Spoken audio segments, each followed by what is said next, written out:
Rejoignez-moi sur Patreon pour accéder à l'ensemble de mon contenu inédit. Des épisodes spéciaux, des cours en visio, des apéros philo, un moyen simple de soutenir mon travail tout en vous donnant matière à penser. Je vous attends sur Patreon, le lien est dans la description. Bonjour à tous. Aujourd'hui, on va parler du pari de Pascal. Pascal est un philosophe et mathématicien français du XVIIe siècle. On lui doit l'invention de la première machine à calculer, la pascaline, ainsi que du premier omnibus, le carrosse à 5 sols. Et l'une des particularités de Pascal, c'est qu'il est un philosophe chrétien, un philosophe qui croit en Dieu, mais qui considère en même temps que l'existence de Dieu ne peut pas être démontrée. Si vous préférez, que Dieu est inatteignable par la raison.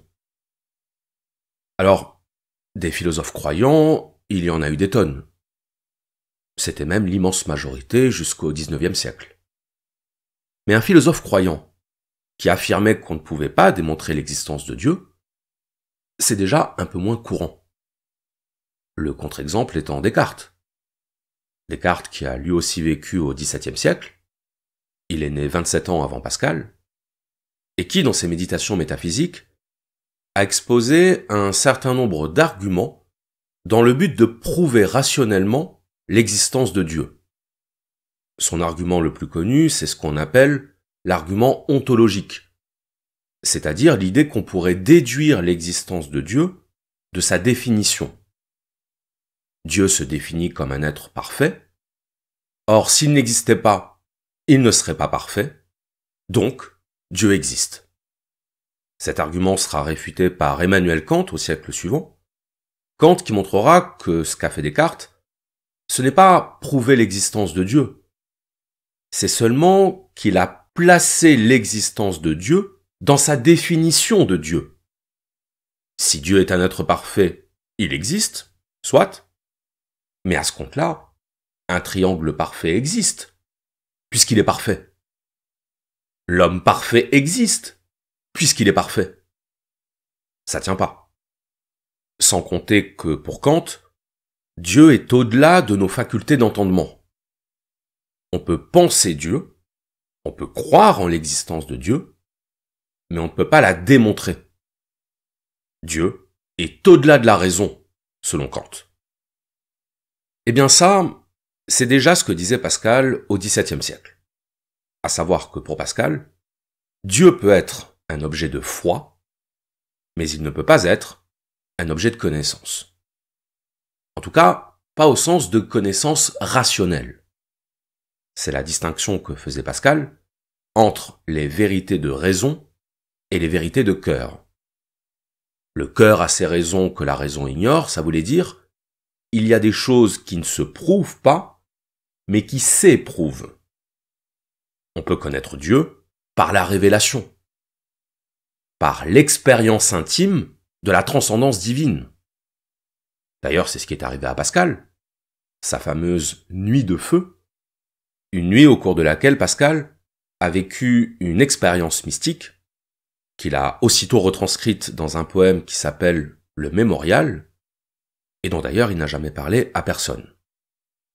Mais c'est cette expérience qui a vraiment fait prendre conscience à Pascal que la foi était une expérience trop personnelle, trop incommunicable pour pouvoir faire l'objet d'une démonstration rationnelle. Et ça, c'est problématique. Parce que comment convertir les sceptiques, comment convertir les athées ou les agnostiques si on ne peut pas prouver rationnellement l'existence de Dieu? Les sceptiques, ils ne veulent pas des témoignages. Ça ne les convaincra pas, un témoignage. Ce qu'ils veulent, ce sont des raisons rationnelles de croire. Eh bien, c'est exactement ça, l'enjeu du pari de Pascal. Le pari, c'est un argument mis au point par Pascal pour inciter les non-croyants à croire en Dieu, et qui consiste à dire qu'en l'absence de preuves, il est rationnel de croire. Pourquoi ? Parce que si vous ne croyez pas en Dieu et qu'il existe, vous perdez tout. Tandis que si vous croyez en Dieu et qu'il n'existe pas, vous ne perdez rien. Ce que je vous propose dans cet épisode, c'est qu'on analyse cet argument pour voir à la fois en quoi il peut être convaincant et en quoi il ne l'est pas. Et au-delà, de nous demander si, derrière cette notion de pari, il n'y a pas quelque chose qui nous concerne tous et qui peut nous aider à comprendre la nature de la foi. Alors déjà, commençons par expliciter ce que veut dire Pascal quand il dit qu'on n'a rien à perdre à croire en Dieu, mais qu'on risque de tout perdre si on n'y croit pas. Ce que nous dit Pascal, c'est au fond la position classique défendue par l'Église catholique, à savoir que si on ne croit pas en Dieu, notre âme sera damnée. On brûlera en enfer pour l'éternité. Tandis que si on croit en Dieu et qu'on suit ses préceptes, notre âme sera sauvée. Nous irons au paradis. Mais vous aurez remarqué que j'ai ajouté « et qu'on suit ses préceptes ». Et oui, parce que croire en Dieu sans appliquer ses préceptes, croire en Dieu sans agir conformément à sa volonté, ça ne suffit pas. Il ne suffit donc pas d'avoir la foi pour aller au paradis. Encore faut-il que notre foi se traduise dans une pratique. Et ça, c'est très important. C'est très important pour comprendre le pari de Pascal, mais c'est très important pour comprendre ce qu'est une religion.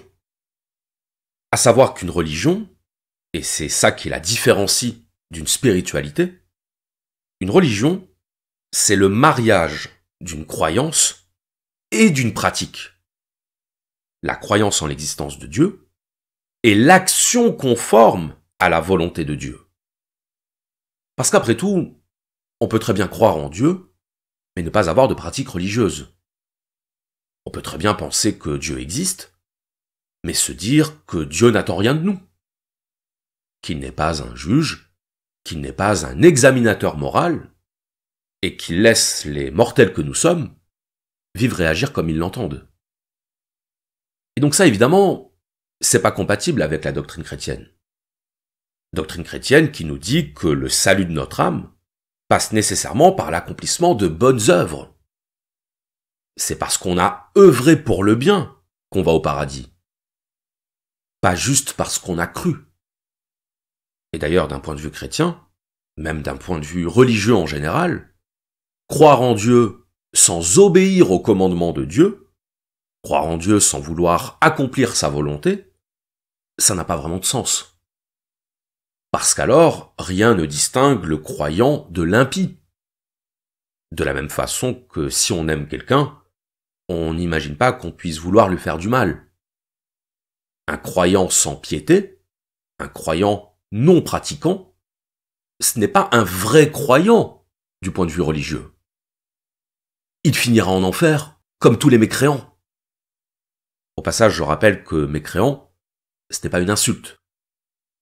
Un mécréant, c'est quelqu'un qui mécroit. C'est un athée. Donc pourquoi c'est important de préciser que croire en Dieu ne suffit pas? Eh bien parce que c'est sur ce point que se sont focalisés un certain nombre de critiques du pari de Pascal. Pascal nous dit « Si vous croyez, vous serez sauvés ». La réalité, c'est que pour être sauvé, la croyance doit se prolonger dans l'action. Alors, il se trouve que Pascal a répondu à cette objection. Il a répondu que certes, la croyance ne suffisait pas, mais que la croyance était le premier pas vers l'entrée en religion. Et que donc son pari a d'abord vocation à faire accomplir ce premier pas. Commencer par la croyance, pour qu'ensuite cette croyance débouche sur une pratique religieuse. Donc, admettons que l'objection soit levée. Admettons que Pascal veuille effectivement amener les sceptiques à croire en Dieu comme une sorte de première étape vers une vie religieuse.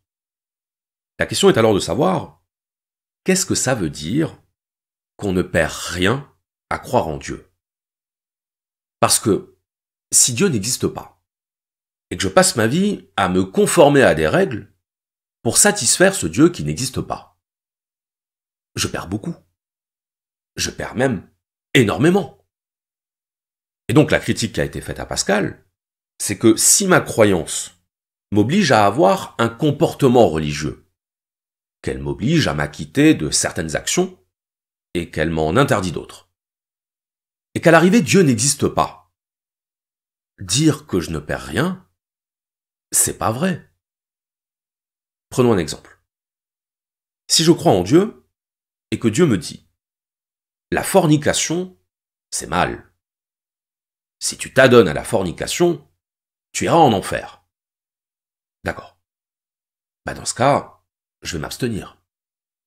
Autrement dit, je vais m'empêcher d'accomplir ce qui, d'un point de vue terrestre, constitue un plaisir.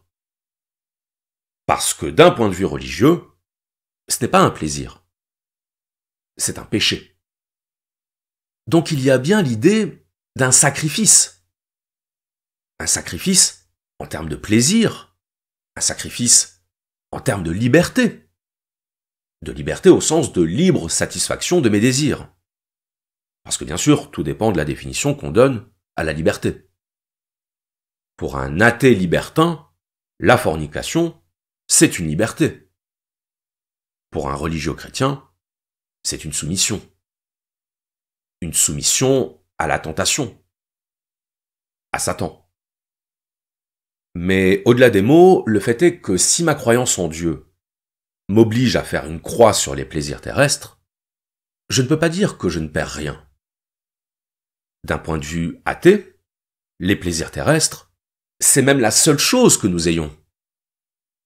D'un point de vue athée, il n'y a rien au-delà des plaisirs de la matière. Donc si je perds les plaisirs terrestres, je perds tout. Le présupposé de Pascal, c'est que les plaisirs terrestres seraient au fond sans importance. Mais ça, c'est la perspective d'un croyant. C'est par rapport aux bienfaits de la croyance que les bienfaits de la non-croyance sont jugés sans valeur. Donc finalement, est-ce que le pari de Pascal n'est pas condamné à ne convaincre que des personnes qui seraient déjà convaincues? Est-ce que le pari de Pascal n'est pas condamné à renforcer la frontière entre les religieux qui pensent qu'il faut sacrifier les plaisirs terrestres au profit de Dieu et ceux qui tiennent absolument aux plaisirs terrestres parce qu'ils n'en connaissent pas d'autres? Donc là, il faut réajuster un peu ce que nous dit Pascal. En réalité, Pascal exagère lorsqu'il dit qu'on ne perd rien à croire en Dieu. Ce qu'il veut dire, c'est que dans la perspective où Dieu existe bel et bien, les avantages obtenus par le fait d'y croire sont infiniment supérieurs, je dis bien infiniment supérieurs, à la perte occasionnée si on n'y croit pas. Parce que si on croit en Dieu et qu'il n'existe pas, ce qu'on aura perdu, ce sont les plaisirs matériels. Tandis que s'il existe et qu'on n'y croit pas, ce qu'on aura perdu, c'est la béatitude éternelle.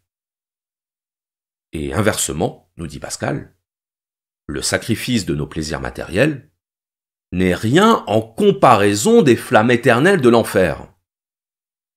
Conclusion, il est mathématiquement plus avantageux de croire en Dieu que de ne pas y croire. Ce que fait Pascal à travers sa métaphore du pari, c'est ce qu'on appelle un argument probabiliste. Et ça, c'est très ingénieux. Pourquoi c'est ingénieux? Parce que ça consiste à prendre les athées sur leur propre terrain, à savoir le terrain de la raison, le terrain des mathématiques et de la logique. Alors, expliquons un peu ça. Un athée, c'est quelqu'un qui ne croit pas en Dieu. Théos, absence de Dieu. Philosophiquement, les athées sont des matérialistes. c'est-à-dire qu'il ne croit pas dans l'existence d'une réalité transcendante au monde physique.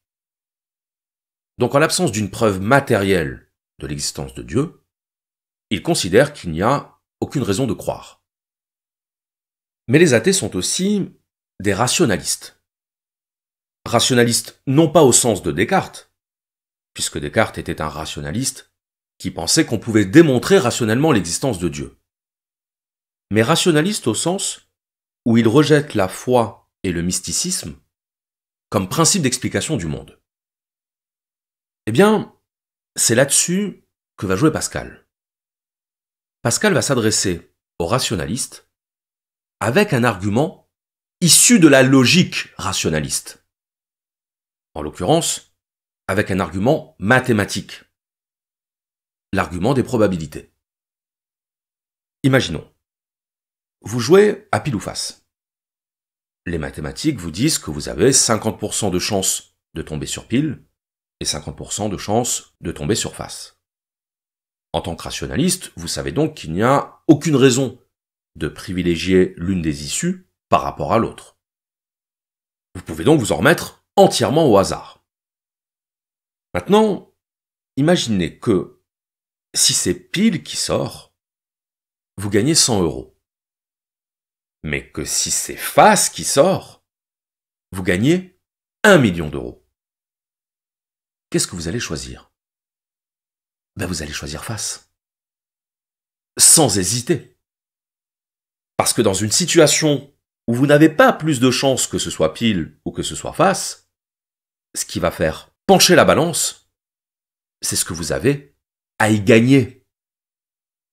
Donc, d'un point de vue purement rationaliste, vous allez choisir face. Eh bien, ce que nous dit Pascal, c'est que pour Dieu, c'est pareil. Dieu peut exister, comme il peut ne pas exister. Mais sauf que dans un cas, vous pouvez gagner 100 €, c'est-à-dire les plaisirs terrestres, et dans l'autre cas, vous pouvez gagner 1 million d'euros, c'est-à-dire le paradis. Donc il n'y a pas à hésiter. Choisir pile étant l'athéisme, ce serait irrationnel. Parier sur l'existence de Dieu, pour Pascal, c'est ça qui est rationnel. Donc c'est en ce sens qu'on peut dire que Pascal prend les athées sur leur propre terrain. Le terrain de la raison mathématique. Le terrain du calcul probabiliste. Et c'est en cela que le pari pascalien n'est pas seulement une image amusante, mais qu'il constitue un argument philosophique. Car c'est un argument logique et rationnel, destiné à des esprits qui se veulent logiques et rationnels. Alors, il y a quand même un problème. On avait dit qu'on allait analyser l'argument de Pascal et voir en quoi il était convaincant et en quoi il ne l'était pas. Et là, force est d'admettre qu'un problème se pose. Quel est ce problème? Ce problème, c'est la quantification de la probabilité de l'existence de Dieu par rapport à celle de sa non-existence. Autrement dit, c'est le fait de présupposer que l'existence de Dieu et la non-existence de Dieu, ce serait du 50-50. C'est Pascal lui-même qui prend l'image du pile ou face, autrement dit du 50-50. Mais ce 50-50, en réalité, il ne reflète pas la probabilité de l'existence de Dieu. Il reflète la probabilité de la métaphore qu'il utilise, à savoir le pile ou face. Un athée ne serait pas d'accord avec cette probabilité. Parce que pour un athée, la probabilité que Dieu existe, elle tend plutôt vers 0. 50-50, c'est dans le cas où on n'aurait strictement aucun avis.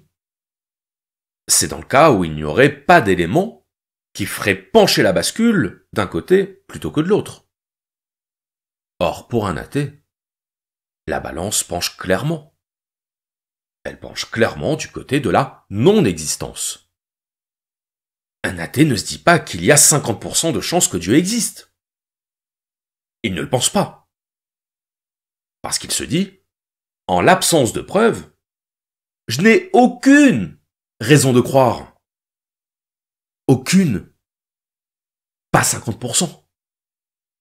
Donc la question, c'est de savoir, est-ce que ça a du sens de parier sur l'existence de Dieu en faisant comme s'il y avait 50% de chances que Dieu existe et 50% de chances qu'il n'existe pas? Est-ce que c'est raisonnable? Eh bien, pour Pascal, oui. C'est raisonnable.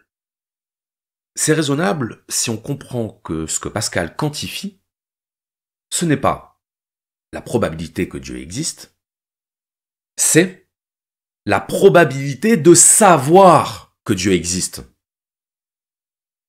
On l'a dit tout à l'heure, pour Pascal, la raison est incapable de nous renseigner sur l'existence de Dieu.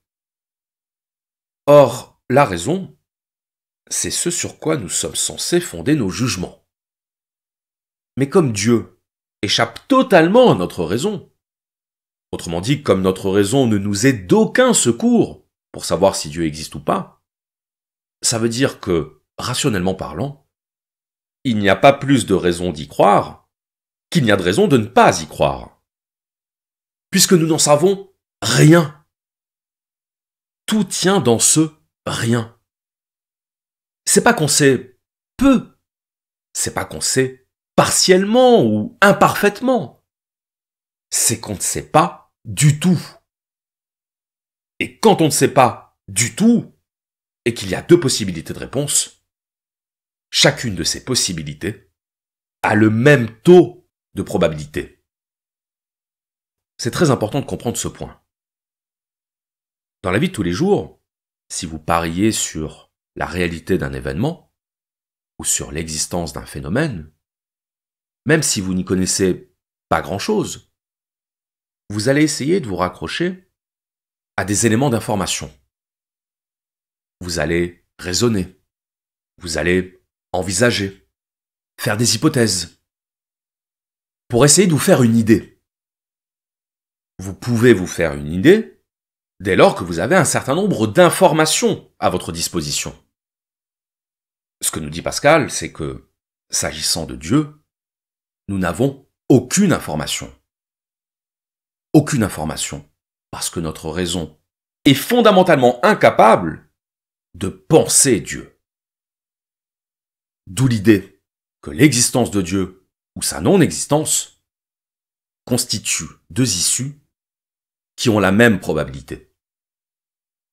Je rappelle que l'étymologie du mot pari, c'est parire, qui veut dire rendre égal. Parier en ancien français, ça se disait périer. Et périer, c'était faire la paire. P-A-I-R-E. La paire, sous-entendu, 50-50. Chance égale. Pour Pascal, donner plus de crédit à la non-existence de Dieu qu'à son existence, c'est ça qui est irrationnel. Précisément parce qu'envisager Dieu sous l'angle de la rationalité, envisager Dieu sous l'angle de la preuve, ça n'a aucun sens. On n'envisage pas sous l'angle de la preuve quelque chose qui échappe à la preuve. Quelque chose dont la nature même est d'échapper à la preuve. Pourquoi dont la nature même est d'échapper à la preuve? Parce que le domaine du divin est ontologiquement séparé du domaine de la raison humaine. Parce que la raison humaine est plafonnée. Et que ce n'est pas par le biais de la raison qu'on peut entrer en contact avec Dieu.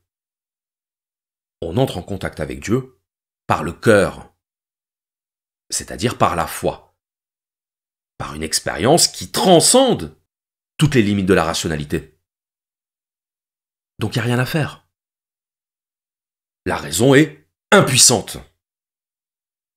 Et quand la raison croit réfuter l'existence de Dieu en s'appuyant sur ses propres critères d'évaluation, elle ne peut qu'échouer. D'ailleurs, petite parenthèse, quand on dit que si on n'a aucune preuve, on n'a aucune raison de croire, ça n'a pas de sens. C'est le contraire. C'est quand on n'a aucune preuve qu'on croit. Justement parce que si on avait des preuves, on ne croirait plus. On saurait. Le propre de la croyance, c'est qu'elle est indépendante de la preuve. On croit quand on ne sait pas quand on sait. On croit parce qu'on n'a pas de preuves. Donc, pour en terminer sur ce point, si Pascal considère qu'il y a autant de raisons de croire en Dieu qu'il y a de raisons de ne pas y croire, c'est parce que la raison étant fondamentalement incapable de se prononcer, nous sommes dans l'inconnu total. La seule chose que nous savons, c'est qu'il existe deux possibilités. Deux possibilités entre lesquelles il est impossible de trancher, si ce n'est que croire en l'une est mathématiquement plus avantageux que croire en l'autre. Il faut parier sur l'existence de Dieu parce que cette option est porteuse d'une perspective bien plus grande. Pour finir, je vous propose qu'on s'arrête un peu sur le choix qu'a fait Pascal de prendre l'image du pari. C'est quoi un pari? C'est quand on mise sur la vérité d'une proposition sans savoir si cette proposition est ou sera vraie. Vous allez voir un match de foot, vous pariez sur votre équipe, si elle gagne, vous gagnez, si elle perd, vous perdez. Alors, vous pouvez très bien parier sur l'équipe que vous n'aimez pas. C'est-à-dire que vous pouvez croire que votre équipe va perdre. Parce que vous la savez objectivement moins bonne. Mais le fait est que quand vous pariez, vous ne savez pas. C'est un peu le principe. Et c'est ce qui fait que les paris sportifs sont considérés officiellement comme des jeux de hasard. Alors même qu'ils intègrent une part de connaissance sportive. D'où l'existence des cotes.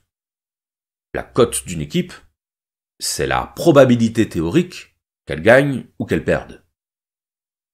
Si un match de foot est organisé entre l'équipe du Brésil et l'équipe de Saint-Marin, et que vous pariez sur Saint-Marin, sachant que dans toute son histoire, Saint-Marin n'a remporté qu'un seul match, les connaisseurs risquent de vous regarder bizarrement. Mais après tout, vous pouvez gagner. On n'en sait rien. On n'en sait rien tant que le coup de sifflet final n'a pas été donné. Et quand on parie sur une équipe dont on sait qu'elle n'a quasiment aucune chance de gagner, c'est qu'on a foi en cette équipe. C'est qu'on croit en elle, en dépit de ce qu'on sait sur elle. Le pari, c'est une métaphore de la foi. Quand on parie, on croit au double sens du terme. On croit au sens où on pense, et on croit au sens où on a la foi. Au sens où on fait confiance. La foi, c'est un mélange de confiance, de volonté et d'espoir. Et même si certains diront qu'ils détestent parier, parce que parier, c'est miser sur l'inconnu, le fait est qu'on parie tous. On parie dès lors qu'on décide de faire confiance. Quand vous vous mariez, vous faites un pari. Parce que vous décidez de faire confiance à quelqu'un, sans avoir la preuve que vous avez raison de lui faire confiance. Qu'est-ce que je veux dire par là? Je veux dire que, par définition, on ne peut pas savoir ce qui va arriver. On ne peut pas savoir ce que l'autre fera. Donc quand on fait confiance à quelqu'un, on mise sur le fait que ce qu'il fera sera en conformité avec ce qu'il a fait jusqu'à présent. Donc c'est bel et bien un pari. Comme le fait de parier sur le Brésil plutôt que sur Saint-Marin, parce que jusqu'à présent, le Brésil a fait la preuve de son niveau. On fait confiance à partir de ce qui a été. Et on prolonge ce qui a été dans le futur pour rationaliser le fait d'avoir confiance. Mais rigoureusement parlant, on ne peut pas savoir. Une surprise est toujours possible. Une trahison est toujours possible. Plus vous passez du temps avec quelqu'un, plus vous augmentez statistiquement la possibilité que cette personne vous trahisse. Alors oui, c'est un peu démoralisant de voir les choses comme ça. Mais la question n'est pas de savoir si c'est démoralisant. La question est de savoir si c'est vrai. Si c'est vrai, au-delà de nos convictions intimes et au-delà de nos illusions. Ben oui, c'est vrai. Faire confiance, c'est prendre le risque d'être trahi. C'est prendre le risque de se tromper.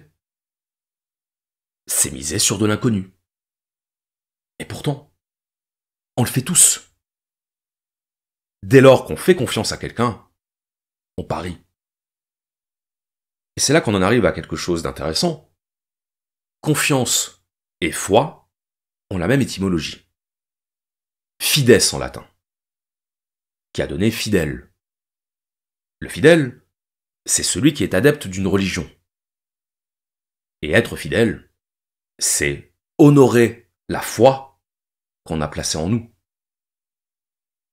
Le fait de faire confiance, comme le fait d'être fidèle à cette confiance, ce sont des manifestations profanes de la foi, de ce qu'on pourrait appeler la foi quotidienne, la foi ordinaire, la foi qui fait qu'on va se marier ou qu'on va confier un secret. Confier, c'est faire, confiance. Et quand on fait confiance à l'autre, ça veut dire qu'on s'en remet à lui, comme certains s'en remettent à Dieu. Ce qu'il faut retenir de tout ça, c'est que parier sur l'existence de Dieu n'est finalement pas plus absurde, pas moins raisonnable, que parier sur notre prochain. La question est de savoir, qu'est-ce qui nous pousse à parier? Qu'est-ce qui nous pousse à faire confiance? La preuve?